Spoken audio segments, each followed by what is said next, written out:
O dia em que descobri que meu próprio filho estava usando meu cartão para bancar festas secretas, foi quando entendi que minha bondade havia se tornado minha maior fraqueza, mas meu silêncio seria minha maior vingança. Mãe, o jantar foi cancelado. A Jéssica não está se sentindo bem.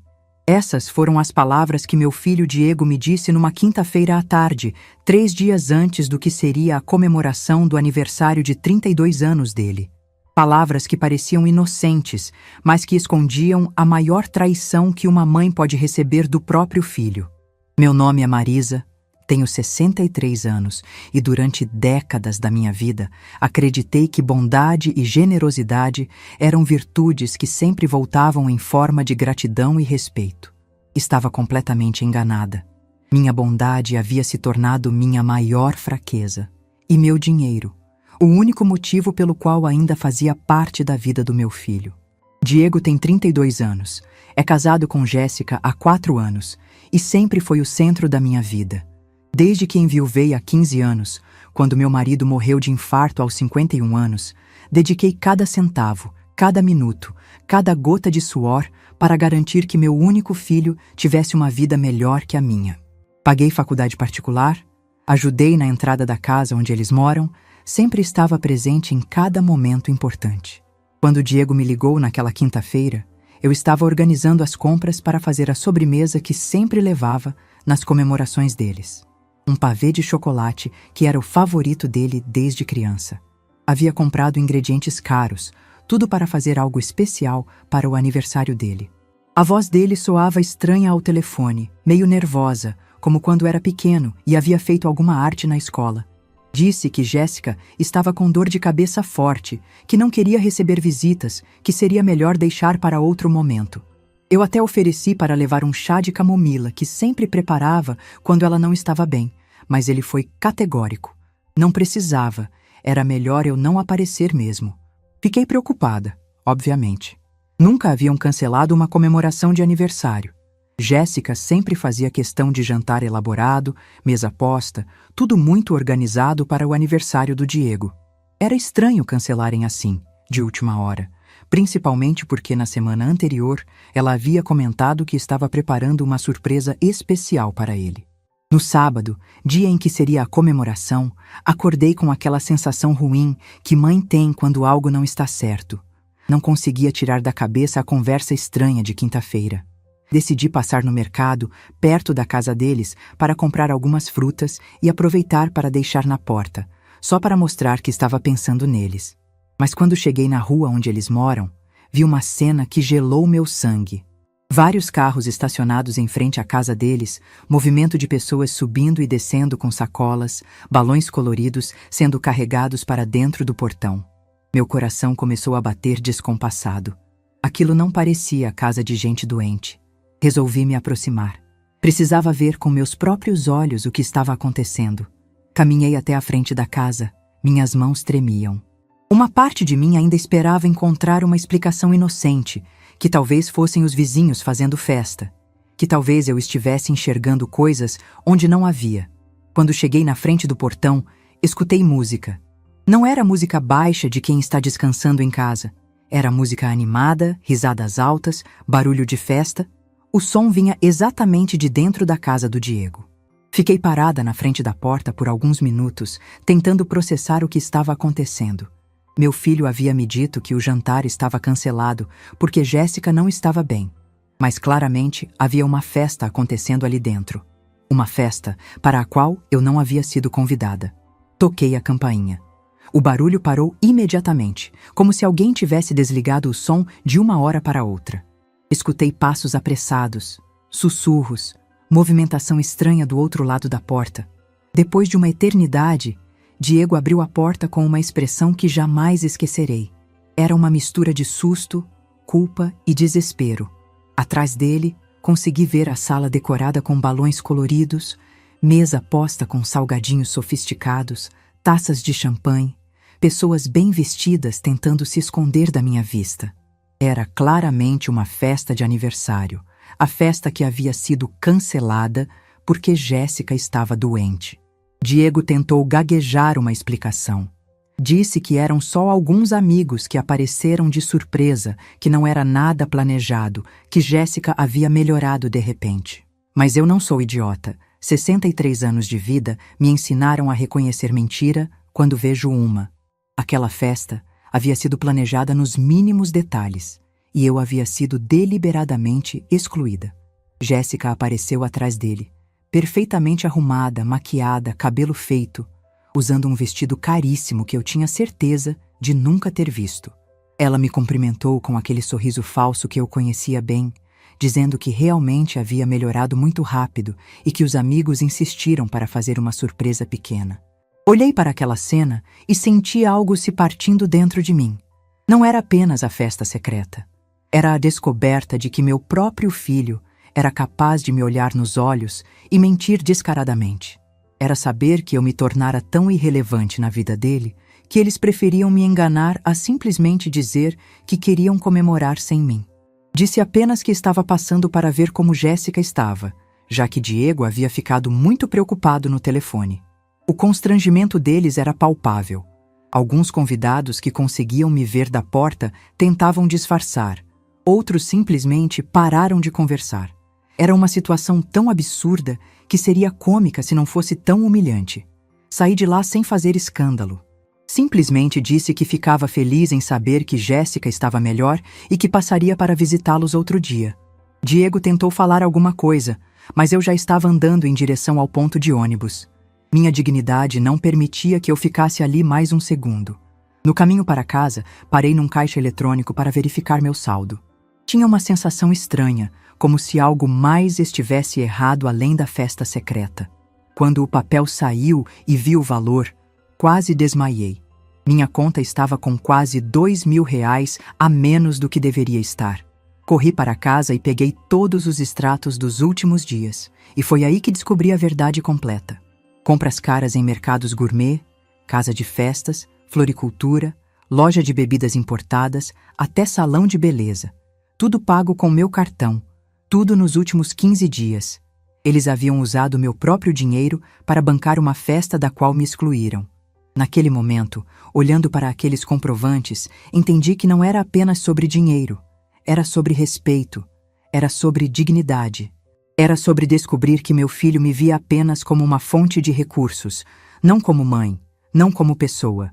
Apenas como alguém que podia ser usada e descartada quando conveniente.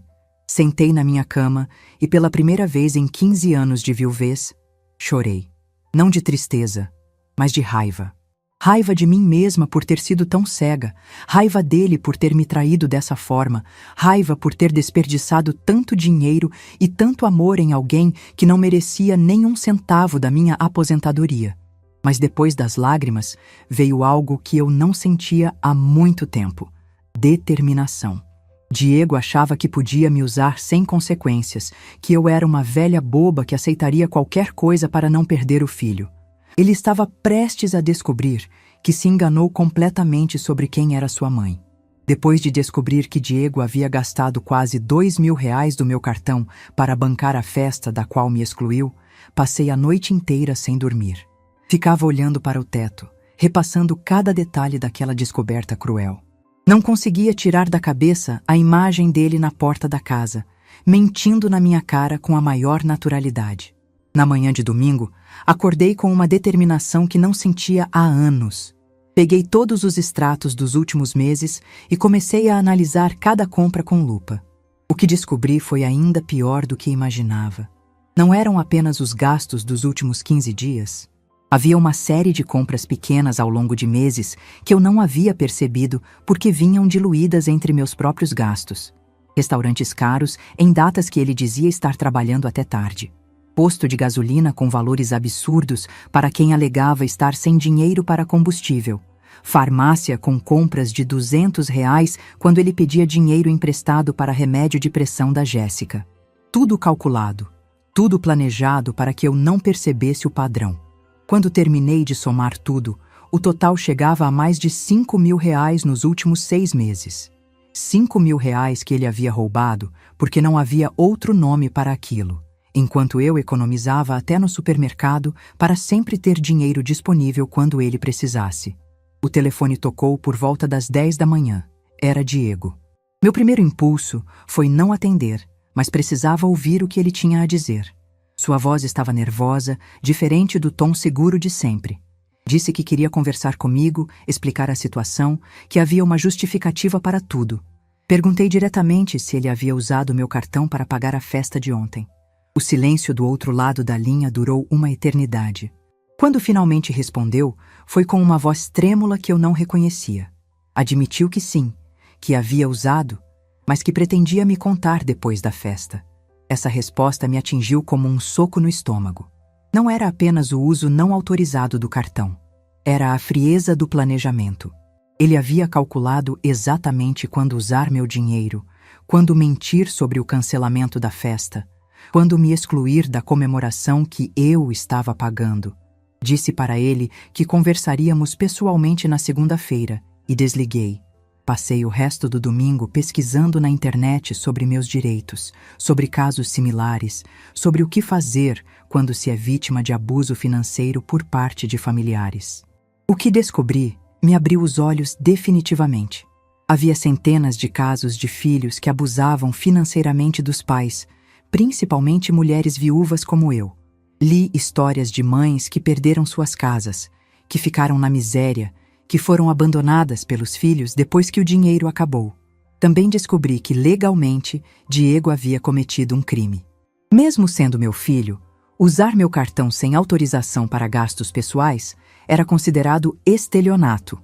O Estatuto do Idoso era muito claro sobre proteção contra a violência financeira, e o que ele fez se enquadrava perfeitamente nessa definição. Segunda-feira de manhã, antes mesmo de ir trabalhar, fui direto ao banco. A funcionária, uma moça chamada Fernanda, me atendeu com muita paciência. Quando expliquei a situação, ela me orientou que, mesmo tendo dado o cartão adicional para ele, se os gastos foram feitos sem minha autorização e para fins que não concordei, eu poderia cancelar o cartão imediatamente. Fernanda me explicou que muitos pais dão cartão adicional para emergências, mas isso não significa autorização para qualquer tipo de gasto. Ela disse que eu deveria ter uma conversa séria com Diego e, dependendo da resposta dele, avaliar que medidas tomar. O importante era cancelar o cartão para evitar novos gastos não autorizados. Cancelei o cartão adicional na mesma hora. Quando Fernanda perguntou o motivo do cancelamento, respondi: gastos não autorizados por parte do portador adicional. Ela anotou tudo e me deu um protocolo. Pela primeira vez em dias, senti que havia recuperado um pouco do controle sobre minha própria vida. No trabalho, minha colega Márcia percebeu que algo estava errado. Durante o almoço, contei tudo para ela. Márcia ficou indignada e disse algo que ecoou na minha cabeça pelo resto do dia. Marisa, isso não é amor de filho, isso é aproveitamento descarado. Ele te vê como um banco pessoal, não como mãe. À tarde, Diego me ligou no escritório. Sua voz estava mais controlada, mas eu percebia o nervosismo. Disse que precisávamos conversar urgentemente, que podia explicar tudo, que havia mal-entendidos. Marcamos de nos encontrar no dia seguinte, depois do meu expediente, numa lanchonete próxima ao meu trabalho. Estranhei ele não querer conversar na casa dele, mas depois entendi. Provavelmente Jéssica não queria me ver depois do vexame de sábado. Ou talvez ele não quisesse que ela soubesse da extensão real dos gastos que havia feito sem minha autorização. Terça-feira chegou e eu me arrumei com mais cuidado que o normal.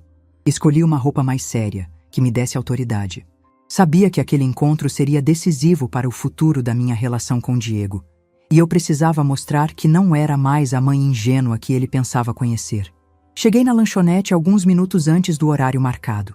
Escolhi uma mesa estratégica, onde pudesse ver a entrada e onde nossa conversa não seria facilmente ouvida por outros clientes. Quando Diego chegou, 10 minutos atrasado, percebi imediatamente que ele estava nervoso. As mãos tremiam levemente e ele evitava olhar diretamente nos meus olhos. Ele começou com o script que eu já esperava. Pediu desculpas pelo mal-entendido de sábado, disse que a festa não estava planejada, que os amigos apareceram de surpresa. Mentira em cima de mentira. Eu conhecia meu filho há 32 anos e sabia quando ele estava inventando histórias. Deixei ele terminar todo o teatro antes de ir ao ponto. Coloquei os extratos do cartão em cima da mesa, organizados por data, com os valores destacados em marca-texto amarelo. Perguntei se ele podia me explicar cada um daqueles gastos, um por um. A transformação no rosto dele foi impressionante. A cor sumiu completamente, as mãos pararam de gesticular, e ele ficou olhando para os papéis como se fossem uma sentença de morte. De certa forma, eram. Era a sentença de morte da nossa relação como ela existia até então. Diego tentou gaguejar algumas explicações. Disse que havia usado para emergências, que sempre teve intenção de me contar, que estava juntando dinheiro para me pagar. Mas quando apontei gastos específicos como floricultura, casa de festas e loja de bebidas importadas, as desculpas dele se tornaram patéticas. Foi então que ele fez algo que jamais esquecerei. Começou a chorar na frente de todo mundo na lanchonete. Não era choro de arrependimento genuíno. Era choro de desespero, de quem foi pego em flagrante e não sabia mais como mentir para sair daquela situação. Entre as lágrimas e os soluços, Diego confessou que Jéssica havia pressionado para fazer uma festa bonita para impressionar os amigos. Que eles estavam passando por dificuldades financeiras, que ele não queria decepcionar a esposa, que achou que eu não descobriria os gastos tão rapidamente. Naquele momento, olhando para meu filho de 32 anos, chorando numa lanchonete, tentando justificar por que havia me roubado para impressionar a mulher dele, eu entendi que havia perdido Diego há muito tempo. O homem à minha frente não era mais o menino que eu havia criado com tanto amor e sacrifício. Respirei fundo, juntei os papéis da mesa e me levantei. Olhei nos olhos vermelhos dele e disse com uma calma que me surpreendeu: Diego, você tem até sexta-feira para depositar os 5.000 reais na minha conta. São todos os valores que você gastou sem minha autorização nos últimos meses. Ele tentou protestar. Disse que não tinha esse dinheiro todo, que seria impossível conseguir em tão pouco tempo. Respondi que isso não era problema meu, que ele deveria ter pensado nisso antes de gastar meu dinheiro em festas e luxos. E completei: se o dinheiro não estiver na minha conta até sexta-feira às 5 da tarde, vou procurar um advogado para ver que medidas posso tomar. Diego me olhou com uma expressão de quem não acreditava no que estava ouvindo. Perguntou se eu estava falando sério, se realmente faria isso com meu próprio filho. Respondi que estava descobrindo que ele não tinha problemas em me desrespeitar dessa forma, então eu também estava aprendendo a me defender. Peguei minha bolsa e, antes de sair, me virei para ele uma última vez. Você me ensinou uma lição importante, Diego. Ensinou que bondade demais vira estupidez e que confiança excessiva vira vulnerabilidade. Agora você vai aprender que ações têm consequências, mesmo quando são cometidas contra a própria mãe. Saí da lanchonete deixando Diego sozinho com seus extratos, seus arrependimentos tardios e seus 3 dias para conseguir uma quantia que ele havia gastado em 6 meses às minhas custas. Pela primeira vez em muitos anos, senti que estava no controle da situação. Caminhando para o ponto de ônibus, peguei meu celular e salvei o número de um advogado que Márcia havia me indicado. Se Diego achava que podia continuar me usando como banco pessoal, estava prestes a descobrir que sua mãe ainda tinha muitas surpresas guardadas na manga. Sexta-feira chegou e o dinheiro não apareceu na minha conta. Às 5 da tarde, em ponto, conferi meu saldo no aplicativo do banco. Nada. Diego havia ignorado completamente meu ultimato. Senti uma mistura de decepção e raiva que nunca havia experimentado antes. Era como se meu próprio filho estivesse me desafiando, testando até onde podia levar sua falta de respeito. Não dormi naquela noite. Fiquei na cama planejando minha próxima jogada, lembrando de cada centavo que havia economizado ao longo dos anos para ajudá-lo. Lembrei das vezes que comi só arroz e feijão para conseguir pagar a faculdade dele. Das madrugadas que passei costurando para fora para juntar dinheiro para os presentes de aniversário dele. De como vendi as joias da minha mãe para ajudar na entrada da casa. Sábado de manhã, peguei o ônibus e fui até a casa deles. Não para conversar, não para implorar. Tinha um plano muito melhor em mente. Quando cheguei lá, vi que havia movimento na garagem. Diego estava lavando o carro, o mesmo carro que eu havia ajudado a comprar 2 anos atrás, dando 15.000 reais de entrada. Bati palmas na frente do portão até ele me ver. Quando Diego se aproximou, percebi que ele estava constrangido, evitando olhar nos meus olhos. Perguntei se ele havia esquecido de alguma coisa importante. Ele respondeu que estava tentando conseguir o dinheiro, que precisava de mais tempo. Foi então que falei algo que fez o sangue dele gelar. Tudo bem, Diego. Já que você não quer devolver meu dinheiro, vou recuperá-lo de outra forma. Ele perguntou o que eu queria dizer. Sorri e respondi. Você vai descobrir muito em breve. Saí de lá sem mais explicações, deixando-o com aquela cara de interrogação. No caminho para casa, parei numa papelaria e comprei um caderno novo. Ia precisar anotar muitas coisas nos próximos dias. Segunda-feira de manhã, liguei no meu trabalho e disse que estava com uma emergência familiar e precisava de alguns dias, e que compensaria todas as horas depois. A emergência de ensinar meu filho que não podia continuar me desrespeitando impunemente. Minha primeira parada foi no cartório do bairro onde Diego morava. Pedi uma certidão de registro de imóveis da casa deles. O que descobri me deu uma satisfação imensa. Eu constava como avalista do financiamento. Meu nome estava diretamente ligado àquela propriedade como responsável solidária pelo pagamento. Isso significava que se eles atrasassem as prestações, o banco viria atrás de mim também. Mas também significava que eu tinha direitos sobre aquela propriedade que eles nem imaginavam. Guardei aquela certidão como se fosse ouro. Na terça-feira, fui ao Detran. Como eu havia ajudado a comprar o carro do Diego e meu nome estava no financiamento, eu tinha acesso a informações sobre multas, impostos em atraso, qualquer pendência do veículo, e encontrei várias surpresas interessantes. O IPVA estava atrasado há meses. Havia 5 multas não pagas, incluindo uma por excesso de velocidade que rendera pontos na carteira. O licenciamento estava vencido. Somando tudo, Diego devia mais de R$ 2.000 só de pendências do carro que eu havia ajudado a comprar. Quarta-feira foi o dia mais produtivo. Fui atrás de todas as informações que consegui sobre as dívidas de Diego e Jéssica. Como eu era avalista do financiamento da casa, tinha acesso a dados financeiros deles no SPC e Serasa. O que descobri foi chocante. Eles estavam devendo em 3 lojas diferentes. Tinham o nome sujo no banco por conta de cheque especial estourado e, mais grave, estavam atrasados há 2 meses no financiamento da casa. Isso explicava por que Diego estava desesperado por dinheiro e usou meu cartão sem autorização. Mas a descoberta mais interessante foi que Jéssica havia feito um empréstimo de R$ 10.000 no nome dela, usando como garantia a renda dele. Provavelmente foi com esse dinheiro que bancaram o padrão de vida elevado dos últimos meses. Quinta-feira, armei meu plano definitivo. Liguei para Diego e disse que queria conversar com ele e Jéssica juntos. Marquei para sábado à tarde, na casa deles. Disse que tinha uma proposta que poderia resolver todos os problemas financeiros da família. Diego ficou eufórico. Achava que eu ia oferecer dinheiro para ajudá-los, como sempre fazia. Disse que Jéssica ficaria muito feliz em me receber, que eles estavam ansiosos para a conversa. Se soubesse o que eu estava planejando, não dormiriam até sábado. Sexta-feira usei para organizar todos os documentos que havia coletado durante a semana. Certidão da casa, extrato das dívidas, comprovantes das multas, cópia do empréstimo da Jéssica, extratos do meu cartão com os gastos dele destacados. Era um dossiê completo da irresponsabilidade financeira dos dois. Também preparei minha proposta final. Uma proposta que eles não poderiam recusar, mas que mudaria completamente a dinâmica de poder entre nós. Diego achava que podia me usar como banco pessoal?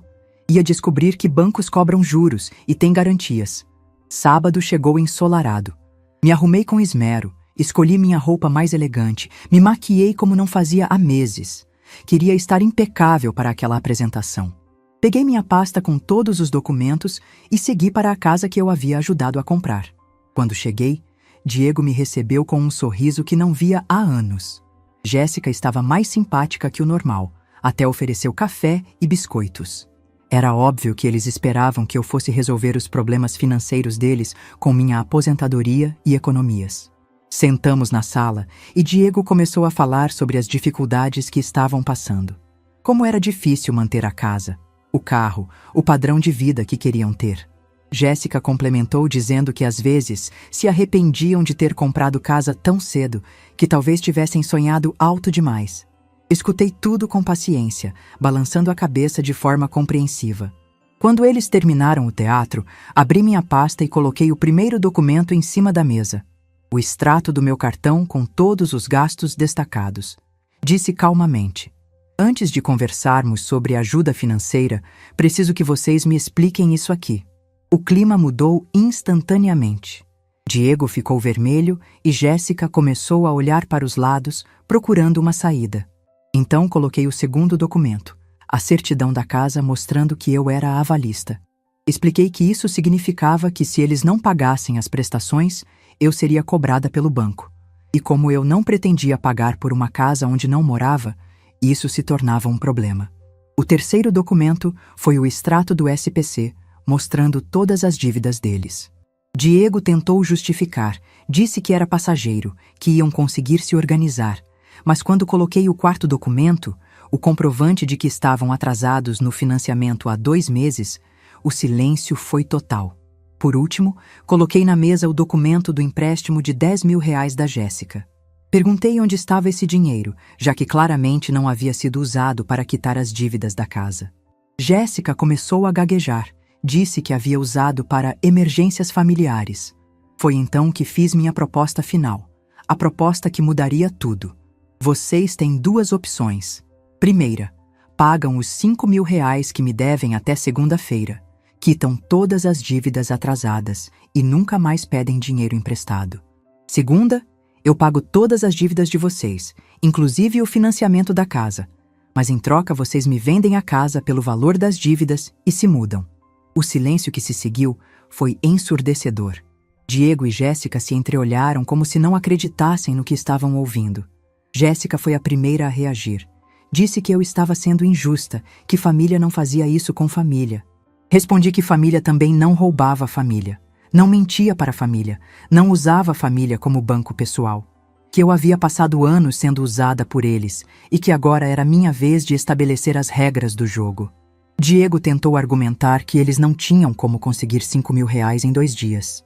Respondi que tinham conseguido gastar essa quantia em alguns meses, então que se virassem para conseguir devolver. Quanto à segunda opção, expliquei que com o valor que eu pagaria pelas dívidas, eles conseguiriam um apartamento menor e mais adequado à realidade financeira deles. Jéssica começou a chorar. Disse que não era justo, que eles iam perder a casa dos sonhos. Olhei para ela e disse algo que jamais esquecerei de ter falado. Jéssica, vocês perderam a casa dos sonhos no momento em que decidiram usar meu dinheiro para bancar uma vida que não podiam pagar. Agora vocês têm até segunda-feira para decidir como querem resolver isso. Levantei da mesa, guardei todos os documentos na pasta e me dirigi para a porta. Antes de sair, me virei uma última vez. E se escolherem não fazer nada, na terça-feira eu procuro um advogado para ver como faço para sair da posição de avalista dessa casa. Tenho certeza de que o banco ficará muito interessado em saber que os mutuários estão inadimplentes há 2 meses. Saí da casa deixando os 2 em choque total. No caminho para casa, senti uma sensação de poder que não experimentava há décadas. Diego achava que podia me manipular, me usar, me descartar quando conveniente. Estava descobrindo que sua mãe também sabia jogar, e que quando jogava, jogava para ganhar. Segunda-feira começou com 15 ligações perdidas no meu celular, todas de Diego. Quando finalmente atendi na 16ª tentativa, sua voz estava desesperada, quase irreconhecível. Ele disse que precisava falar comigo urgentemente, que tinha uma proposta, que não podia perder a casa. Marquei de encontrá-lo na mesma lanchonete onde havíamos conversado antes. Desta vez, cheguei propositalmente 15 minutos atrasada.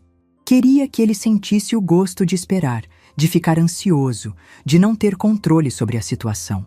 Quando cheguei, ele estava na mesa mais afastada, mexendo nervosamente no celular.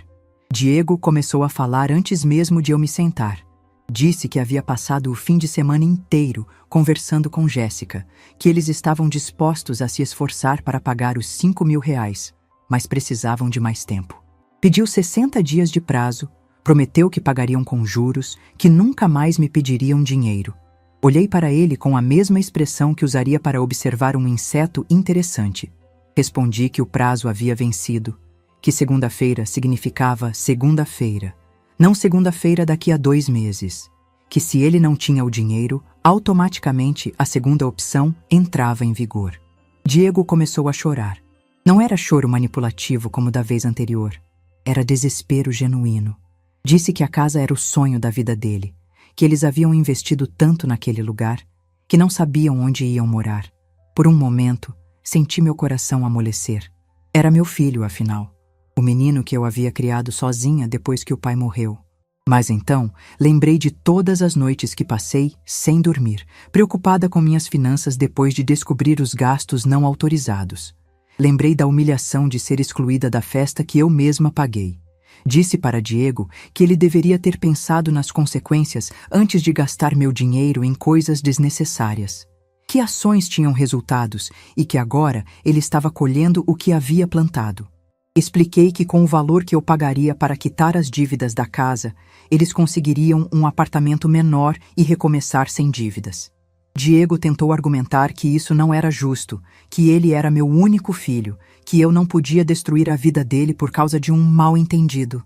A palavra mal-entendido me irritou profundamente. Respondi que roubar R$ 5.000 da própria mãe não era mal-entendido, era caráter. Levantei da mesa e disse que ele tinha até às 5 da tarde para me dar uma resposta definitiva. Quando cheguei em casa, encontrei Jéssica me esperando na porta do prédio. Ela estava visivelmente nervosa, mexendo nas mãos, evitando olhar diretamente para mim. Disse que precisava conversar comigo, que havia coisas que Diego não sabia, que talvez pudéssemos encontrar uma solução. Subi com ela para o meu apartamento, curiosa para ouvir o que tinha a dizer. Jéssica se sentou na ponta do sofá como se estivesse pronta para sair correndo a qualquer momento. Começou a falar sobre como era difícil viver com Diego, como ele estava sempre preocupado com dinheiro, como ela se sentia pressionada a manter um padrão de vida.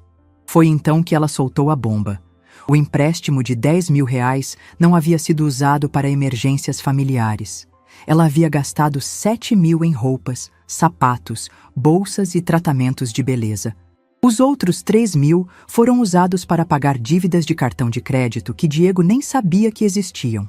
Fiquei olhando para aquela jovem de 28 anos, confessando que havia mentido para o próprio marido, gastado dinheiro que não tinha em futilidades, e agora queria que eu resolvesse a situação. A audácia era impressionante. Jéssica continuou, dizendo que poderia conseguir dinheiro vendendo as coisas que comprou, que se arrependia dos gastos, que prometia mudar. Perguntou se eu não poderia dar uma última chance para eles, pelo bem da família, pelos netos que talvez tivessem no futuro.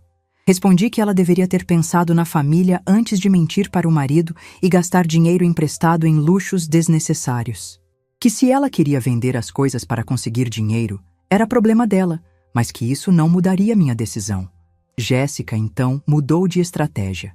Disse que Diego ficaria devastado se perdesse a casa, que ela tinha medo de que ele entrasse em depressão, que talvez até pensasse em fazer algo contra si mesmo.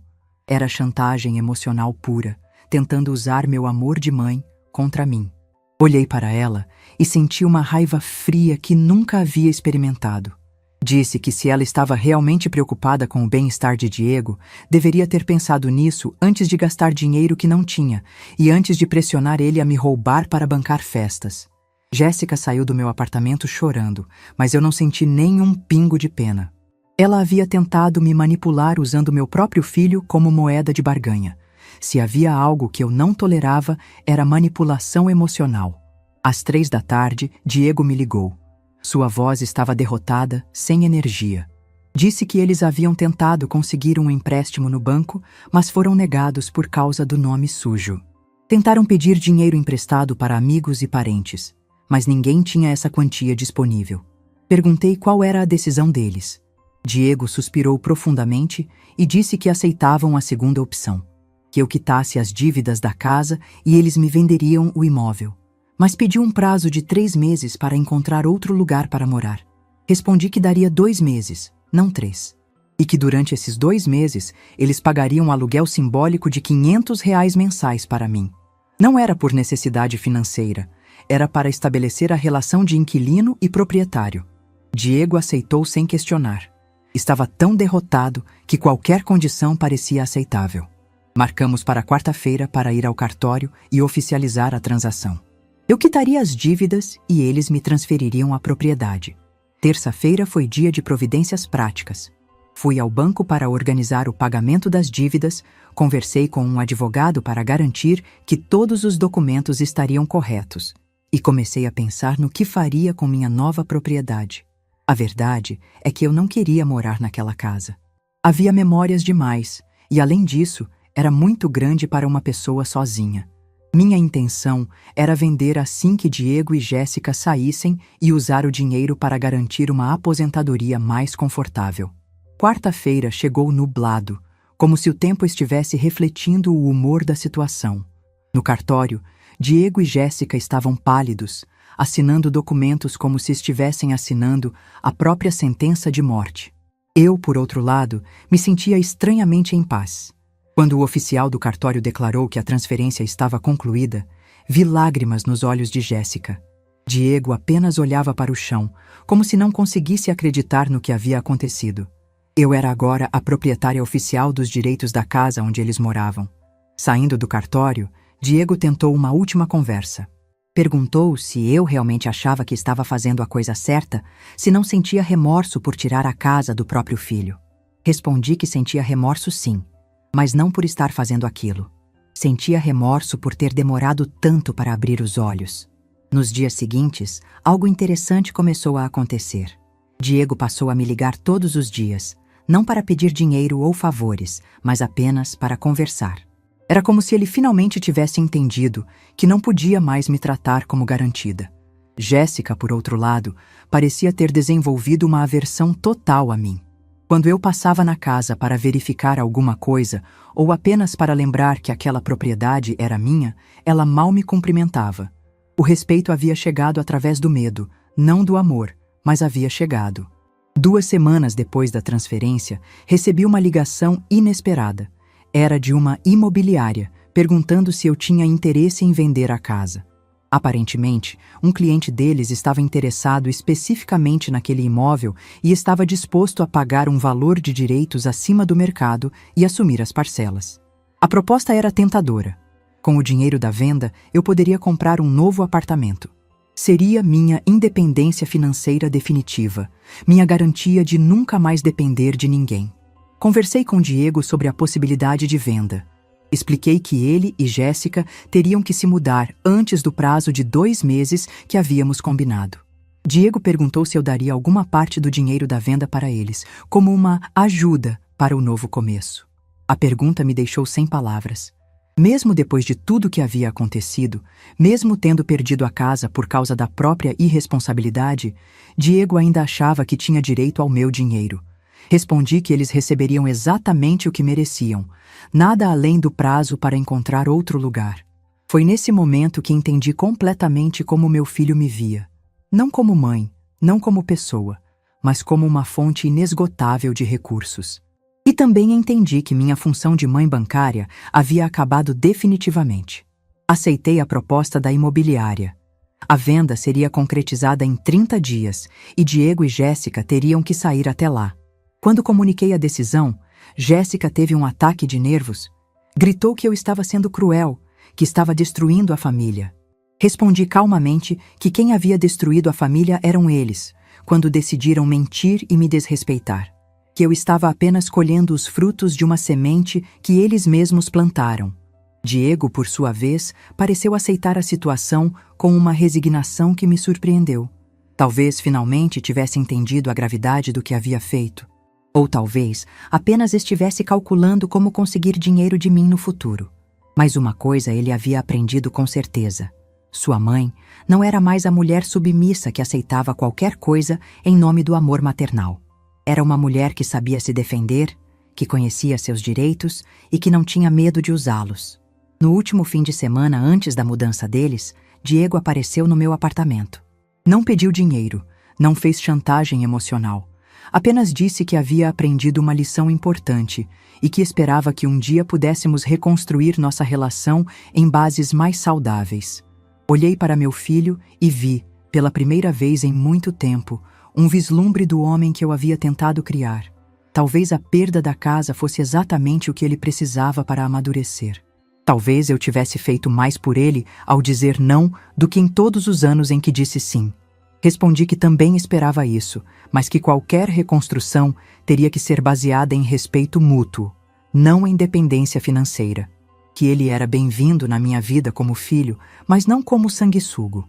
Quando Diego saiu naquela tarde, senti uma mistura de tristeza e alívio.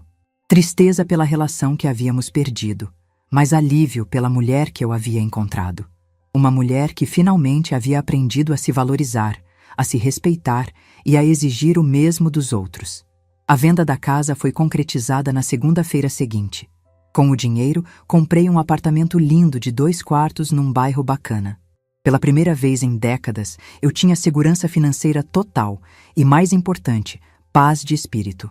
Não tinha mais ninguém me usando, me mentindo ou me desrespeitando. Tinha apenas eu mesma e finalmente havia descoberto que isso era mais que suficiente. 6 meses se passaram desde que vendi a casa e mudei para meu apartamento novo. 6 meses de uma liberdade que eu não sabia que era possível experimentar aos 63 anos. Todas as manhãs, acordo olhando para a vista da janela do meu quarto e sinto uma gratidão imensa por ter tido coragem de mudar minha história. O novo apartamento que comprei é um sonho realizado. 2 quartos, sala ampla, cozinha moderna e uma varanda onde tomo meu café da manhã observando o movimento da cidade. Cada móvel foi escolhido por mim. Cada decoração reflete meus gostos. Cada cantinho é exatamente como sempre quis que fosse. Mas o que mais mudou foi minha relação comigo mesma. Durante décadas me defini apenas como mãe do Diego. Minha identidade estava totalmente ligada ao papel de cuidadora, de provedora, de mulher que existia em função dos outros. Hoje, eu sou simplesmente Marisa, uma mulher que descobriu sua própria força. Também comecei a viajar. Não grandes viagens internacionais, mas passeios pelo interior do estado, conhecendo cidades históricas que sempre quis visitar. Em cada lugar, compro uma lembrancinha para mim mesma, como se fosse uma criança ganhando presente. É uma sensação de liberdade que não experimentava há décadas. 3 meses após a mudança, Diego começou a me procurar com mais frequência. No início, achei que fosse para pedir dinheiro novamente, mas percebi que ele genuinamente queria reconstruir nossa relação. As conversas eram diferentes, mais maduras, sem aquele tom de quem está sempre calculando como conseguir alguma vantagem. Ele me contou que depois de perder a casa, passou por um período muito difícil. Tiveram que se mudar para um apartamento pequeno na periferia, longe do trabalho dos dois. Jéssica entrou em depressão e chegou a falar em separação. Foi quando Diego finalmente entendeu as consequências reais de suas escolhas. O mais interessante é que essa crise forçou ele a amadurecer. Conseguiu uma promoção no trabalho porque finalmente começou a levar as responsabilidades a sério. Jéssica voltou a estudar, fazendo um curso técnico para aumentar a renda familiar. Eles estavam, pela primeira vez, vivendo dentro da realidade financeira deles. Diego me pediu desculpas de forma sincera, não apenas pelas palavras, mas assumindo completamente a responsabilidade por seus atos. Disse que havia passado anos me vendo como uma fonte inesgotável de recursos, sem valorizar os sacrifícios que eu fazia. Que a perda da casa foi a lição mais dura, mas também a mais necessária de sua vida. Confesso que fiquei emocionada com a conversa. Via no meu filho traços do homem íntegro que eu sempre quis que ele se tornasse. Mas também sabia que palavras são fáceis de falar e que mudança real se prova com ações consistentes ao longo do tempo. Foi por isso que estabeleci regras claras para nossa nova relação. Podíamos nos encontrar regularmente, conversar, reconstruir nosso vínculo afetivo, mas a dependência financeira havia acabado definitivamente. Se ele quisesse meu respeito, teria que conquistá-lo sendo um homem responsável, não um filho eterno. 4 meses após a venda da casa, recebi uma ligação que não esperava. Era Jéssica. Sua voz estava diferente, mais humilde, sem aquela arrogância que sempre me incomodou. Ela pediu para conversarmos, disse que havia coisas importantes que precisava me falar. Marcamos de nos encontrar numa cafeteria próxima ao meu apartamento. Quando Jéssica chegou, percebi que ela havia mudado muito. Estava mais magra, com roupas simples, sem os acessórios caros que costumava usar. Mas havia algo diferente em seus olhos, uma maturidade que eu nunca havia visto antes. Jéssica começou pedindo desculpas por tudo que havia acontecido.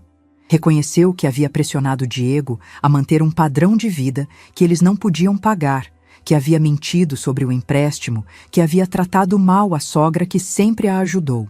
Disse que a perda da casa foi um choque de realidade que ela precisava ter. Mas o que mais me surpreendeu foi quando ela contou sobre as mudanças que haviam feito em suas vidas. Estavam pagando todas as dívidas aos poucos, vivendo com o que ganhavam, planejando o futuro de forma realista. Jéssica havia vendido todas as roupas e acessórios caros que comprou com o empréstimo e usado o dinheiro para quitar parte das dívidas. Ela me disse algo que me marcou profundamente. Dona Marisa, a senhora fez a coisa certa. Na época eu odiei, achei que a senhora estava sendo cruel. Mas hoje entendo que foi a melhor coisa que podia ter acontecido conosco. A gente estava num caminho de autodestruição e não percebia. Ficamos conversando por mais de 2 horas. Jéssica me contou sobre os sonhos que ela e Diego tinham agora. Sonhos mais modestos, mas mais realistas. Queriam comprar um apartamento pequeno, mas próprio, em 5 anos. Planejavam ter filhos quando estivessem financeiramente estáveis. Estavam construindo uma vida baseada na realidade, não em fantasias. Quando nos despedimos, senti que havia recuperado não apenas um filho, mas também uma nora. Jéssica havia se tornado uma mulher adulta, responsável, que finalmente entendia o valor das coisas. E o melhor, ela havia chegado a essa maturidade por mérito próprio, não porque alguém ficou dando conselhos que ela ignorava. No mês passado, Diego e Jéssica me convidaram para jantar no apartamento novo deles. Era pequeno, simples, mas estava organizado com carinho. Jéssica havia cozinhado ela mesma, nada de buffet caro ou ostentação. Era uma refeição feita com amor e dentro das possibilidades deles. Durante o jantar, Diego me mostrou uma planilha onde controlava todos os gastos da família. Disse que havia aprendido a valorizar cada centavo, que nunca mais queria passar pela experiência de dever dinheiro para ninguém. Jéssica complementou que eles haviam cortado todos os supérfluos e descoberto que eram mais felizes vivendo de forma simples. O momento mais emocionante da noite foi quando Diego me entregou um envelope. Dentro havia R$ 200 e um bilhete. Mãe, sei que ainda devo muito dinheiro para a senhora, mas este é o primeiro pagamento de uma dívida que pretendo quitar, mesmo que leve anos. Não é sobre o dinheiro, é sobre restituir a confiança que eu quebrei. Fiquei tão emocionada que comecei a chorar. Não pelos R$ 200, mas pelo gesto. Diego havia entendido que nossa relação precisava ser reconstruída sobre bases sólidas e que isso incluía assumir as consequências de seus erros passados. Aceitei o dinheiro, não porque precisasse, mas porque sabia que era importante para ele fazer isso. E disse que da próxima vez que ele me oferecesse dinheiro, seria porque queria dividir uma alegria comigo, não porque estava tentando pagar uma culpa. Hoje, nossa relação é completamente diferente. Diego me liga regularmente, mas não para pedir favores. Compartilha comigo suas conquistas no trabalho, seus planos para o futuro, suas preocupações cotidianas. É uma relação de filho adulto com mãe respeitada, não de dependente com provedora. Jéssica também mudou completamente comigo. Me inclui nos planos familiares, pede minha opinião sobre decisões importantes, trata-me com o carinho e respeito que sempre mereci. E o mais importante, nossa convivência é natural, não forçada por interesse. Recentemente, eles me deram uma notícia que me encheu de alegria. Jéssica está grávida. Vou ser avó. Mas desta vez, o anúncio veio acompanhado de uma conversa madura sobre como eles planejam criar o filho sem depender financeiramente de ninguém. Diego disse que quer que eu seja uma avó presente na vida do meu neto, mas que não espera que eu banque nada relacionado à criança. Que eles já estão economizando para o enxoval, que se planejaram financeiramente para ter esse filho, que querem dar o exemplo de responsabilidade desde o início. Quando saí da casa deles naquela noite, caminhando pelas ruas do bairro onde eles moram agora, pensei em como nossa história deu uma volta completa. Perdi um filho dependente e ganhei um homem responsável. Perdi uma nora interesseira e ganhei uma mulher madura. Perdi muito dinheiro, mas ganhei minha dignidade de volta. O mais interessante é como essa mudança repercutiu em outras áreas da minha vida. No curso de pintura, conheci pessoas incríveis que se tornaram amigas verdadeiras. Nas viagens, descobri uma sede de aventura que não sabia que existia. No meu apartamento, encontrei a paz que havia perdido há anos. Também me reconectei com amigas antigas que havia perdido o contato por estar sempre ocupada resolvendo os problemas de Diego. Márcia, minha colega de trabalho, disse que eu estava irreconhecível, muito mais leve e feliz, que parecia ter rejuvenescido 10 anos. A verdade é que me sinto mais jovem mesmo. Quando você para de carregar o peso de resolver a vida dos outros, sobra muita energia para viver sua própria vida. Quando você para de ser apenas a extensão de alguém, descobre quem realmente é. Às vezes me pergunto se fui muito dura com Diego, se poderia ter resolvido a situação de outra forma. Mas quando vejo o homem íntegro que ele se tornou, quando vejo o casamento sólido que ele está construindo, quando vejo os planos responsáveis que está fazendo para receber seu filho, tenho certeza de que fiz a coisa certa. Diego precisava aprender que ações têm consequências, que respeito se conquista e não se compra, que relacionamentos saudáveis são baseados em reciprocidade, não em exploração. E ele só aprendeu isso quando enfrentou as consequências reais de suas escolhas. Hoje, quando conto essa história para outras mulheres que estão passando por situações similares, sempre digo a mesma coisa: nunca é tarde para recuperar sua dignidade. Nunca é tarde para exigir respeito. Nunca é tarde para ensinar às pessoas como te tratar. Meu silêncio naquele sábado, quando descobri a festa secreta, foi realmente o início de uma transformação completa. Não apenas minha, mas de toda a família. Às vezes, o maior ato de amor que podemos fazer por alguém é permitir que enfrentem as consequências de suas escolhas. Agora, olhando pela janela do meu apartamento, sinto uma gratidão profunda por ter tido coragem de mudar minha história. Diego aprendeu a ser homem, Jéssica aprendeu a ser mulher, e eu aprendi a ser eu mesma. O jogo realmente virou. Mas o mais importante, todos saímos ganhando. Se essa história tocou seu coração, deixe seu like, se inscreva no canal e comente aqui embaixo. No meu lugar, o que você faria? Sua mensagem pode iluminar o dia de alguém.